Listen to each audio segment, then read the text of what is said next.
आपको डर नहीं लगता? आप जितने खुले में बात कर रही हैं, अगर ऐसा होता तो मुश्किल होती ना। मेरे पास है ही क्या, जो मुझसे ले लेंगे, जो है ले लीजिए। आप तो वैसे भी लूट रहे हो, थोड़ा और लूट लीजिए। भाजपा के लोग कह रहे हैं, जैसे राम मंदिर के चंदे पे बात हुई तो भाजपा के लोग कह रहे हैं कि हिंदुओं ने दिया था, हिंदुओं का पैसा था, हिंदू खा गए। बीजेपी के लोग कह रहे हैं ना कि ये जेनजीज जो है वो नेपाल और बांग्लादेश वाला हाल करना चाहते हैं, उन्हें प्रधानमंत्री मोदी की लोकप्रियता पसंद नहीं आ रही है। तो क्या बुरा किया नेपाल वालों ने? जग गया है, क्योंकि जिस तरीके से इस देश में राजनीति होती है हिंदू मुसलमान के नाम पे, क्या वो राजनीति इस देश में चलेगी? बिल्कुल नहीं चलेगी। हम यहाँ पे चाहते हैं कि सब हो रहे, सब रहे, प्यार से रहे। इंसान इनसे बड़ा कोई धर्म नहीं। अरे मोदी जी तो कहते हैं ना, बीजेपी के लोग कहते हैं कि मोदी जी किसके लिए चोरी करेंगे, ना बीवी है ना बच्चा है, देश के लिए उन्होंने पत्नी छोड़ दिया।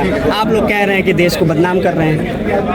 मोदी जी बेशक अपने लिए ना कर रहे हो, पर अपने अंबानी या अडानी और जो दोस्त है उनके लिए कर रहे हैं। अब देखिए साफ साफ बात है, जो इनके पास डोनेशन आ रही है, कैसे आ रही है, उसके बारे में ट्रांसपेरेंसी क्यों नहीं है? आप ये बताइए मुझे, कैसे आ रहे हैं आपके पास इतने पैसे? आप पहले कंपनीज को धमकाते हैं, ईडी भेजते हैं, ये भेजते हैं, वो भेजते हैं, और उसके बाद आप मुझसे कहते हैं कि नहीं ये पैसे दे दीजिए।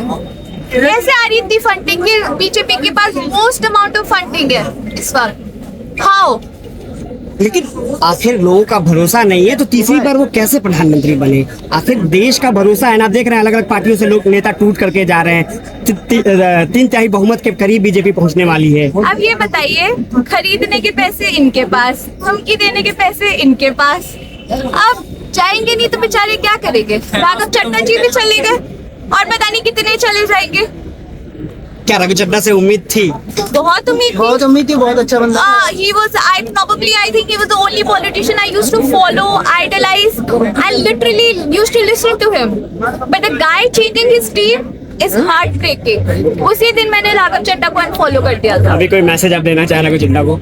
जनता से बस यही, जाग जाइए, अगर जीना है जाग। राघव चड्ढा का आपने नाम लिया। अभी जंतर मंतर पे जो प्रोटेस्ट चल रहा है उसमें राइट विंग के पत्रकार आते हैं या लोग आते हैं, मारपीट करते हैं। अभी 2 दिन पहले राघव चड्ढा ने उन सारे पत्रकारों के साथ मीटिंग की है, उस पर आप क्या कहेंगे? देखा मैंने इस बारे में मैं कुछ नहीं कहना चाहूँगी। मुझे इसके बारे में ज्यादा इन्फॉर्मेशन नहीं है कि राघव चड्ढा जी वहाँ पे उस मीटिंग में क्या कर रहे थे, क्या नियत थी उनकी, क्या सिचुएशन थी। ये तो जिस बारे में मुझे पूरी बात नहीं पता तो उस बारे में कमेंट नहीं करूँगी। लेकिन बीजेपी के लोग कह रहे हैं ना कि ये जेनजीज जो है वो नेपाल और बांग्लादेश वाला हाल करना चाहते हैं, उन्हें प्रधानमंत्री मोदी की लोकप्रियता पसंद नहीं आ रही है। तो क्या बुरा किया नेपाल वालों ने, बांग्लादेश वालों ने? जेनजी जाग गया, अपने हक के लिए लड़ रहे। लड़े नहीं क्या? हम आजादी हमने कैसे ली है? लड़के लिए है ना। आज हम अकाउंटेबिलिटी लड़के ले रहे, क्या बुरा कर रहे? तो वही तो कह रहे हैं कि 70 सालों में पहली बार ऐसी सरकार आई है जो हिंदुत्व की बात करती है, पूरी दुनिया में डंका बजा रही है। उससे दिक्कत है आप लोगों को? हमें ना हिंदू मुसलमान सिख ईसाई जैन और जितने भी वो है उन सबके बच्चे पढ़ रहे हैं ना। यहाँ पे धर्म की बात तो हो ही नहीं रही, यहाँ पे तो पढ़ाई की बात हो रही है। पढ़ना तो सभी चाहते हैं ना। लगता है कि इससे दबाव बनेगा, धरने से, इस हंगर स्ट्राइक से कोई दबाव बनेगा और धर्मेंद्र प्रधान बैकफुट पे जाएंगे, सरकार बैकफुट पे जाएगी, लगता है? अगर और युवा यहाँ पे जुड़े, अपने घरों से निकले, एटलीस्ट घरों में से एक इंसान आए, यहाँ पे जुड़े, अब तो पे बात करें तो क्यों नहीं पड़ेगा फर्क? जब हम आजादी ले सकते हैं तो अकाउंटेबिलिटी नहीं ले सकते क्या? कौन सी आजादी की बात कर रही? कंगना रनौत तो कह रही 2014 के बाद आजादी मिली।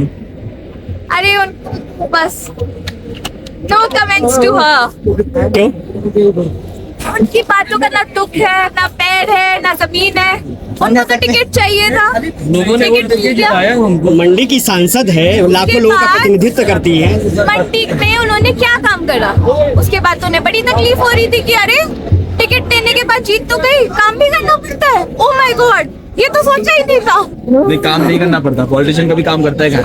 वो टिकट तो लेने के बाद में मोदी नाम का जाप करके जीता है वो जीती तो इसलिए।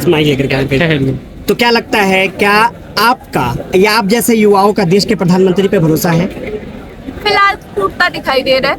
वोट हमने भी करा था, मोदी जी से उम्मीद हमें भी थी, बट अब टूटता दिखाई दे रहा है। आप ये कह रही है कि आपने बीजेपी को वोट करा था लेकिन अब भरोसा टूट रहा है? बिल्कुल, आंखें खुल गई है।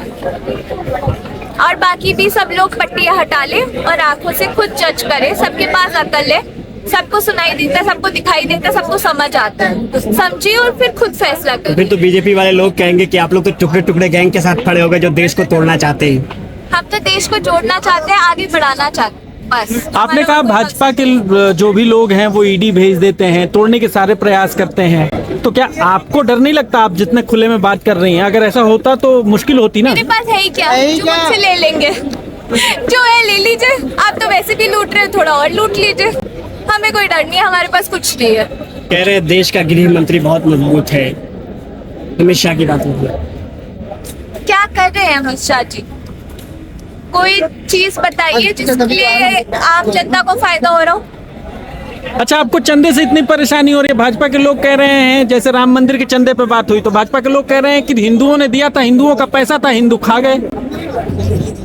बात थी आम जनता का पैसा था, और अमीर जो था वही खा, गरीब का पैसा था, सबका पैसा था, वो खाया गया। उसका अच्छा इस्तेमाल भी करा जा सकता था, उससे बहुत लोगों का फायदा भी हो सकता था, बट क्या हुआ, वो बस कुछ गिनती के लोगों की पॉकेट भरी गई है। कम से कम मंदिर को तो छोड़ देते। तो चंपत राय जो है उन्होंने इस्तीफा दे तो दिया, अब क्या चाहिए आप लोगों को? आप प्रधान जी भी इस्तीफा दे ना, बस हमें तो यही चाहिए।